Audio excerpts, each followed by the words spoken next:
Well, obviously, the governor's been a supporter for a while now of a severance tax, and we've all been waiting to see some specifics. And finally, today, we got a little glimpse of that. And I have to say, I was a little surprised by how extreme the tax is in regards to the rate, and then the fact that it takes away the impact fee from our local governments.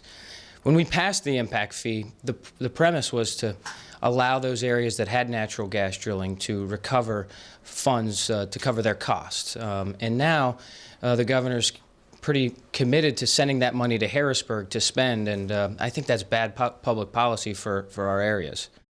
The governor used a backdrop of a classroom today, which may be good marketing, and kept saying that this money from the severance tax would be used for education. But I'm sure the governor has already found out that's not really how the budget process works. We don't earmark taxes for specific line items. In June, when we pass the budget, we will bring all the revenue in, and then we'll have a spending plan.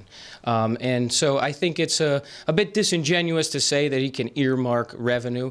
With that being said, I think it's also disappointing that the governor's first policy discussion on education is about more money. You know, Pennsylvania ranks in the top 10 states of per pupil spending.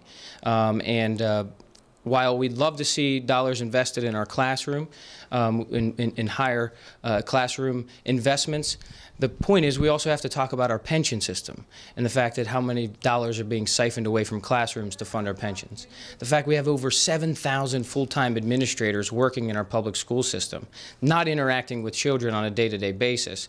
So we have a bloated bureaucracy, we have 500 school districts, and we have to look at the dollars we're already spending because, as I mentioned, we're ranked in the top 10 states. But we definitely need higher classroom investments, but I think that's the second part of the equation. The first part should be how do we use the dollars we're spending more wisely and more efficiently and directed to the classroom. The governor skipped that and just went to more taxes. This model that he based his new plan around has really been a failure in West Virginia in the sense that after they implemented this significant tax, we saw a lot of those rigs in West Virginia flock to Pennsylvania because we're more economically competitive. To give you an example, West Virginia has a 5% severance tax. That's true. But they only bring in about $70 million. Last year, our impact fee brought in $223 million. So the governor's talking about a rate and throwing out wild revenue estimates of $1 billion. He said that number again.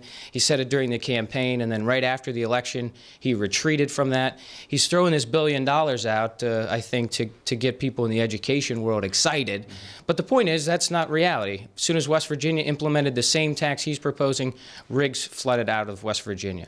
And so I don't think West Virginia is the model that we should be aspiring to. I think what we should do is allow the impact fee to do what it's doing. And also, we've got to look at our entire tax burden. The governor, goes to one state and points out one specific tax. Let's use West Virginia. He says West Virginia has a severance tax, but they also have a lower corporate net income tax. They also have a severance tax on every natural resource.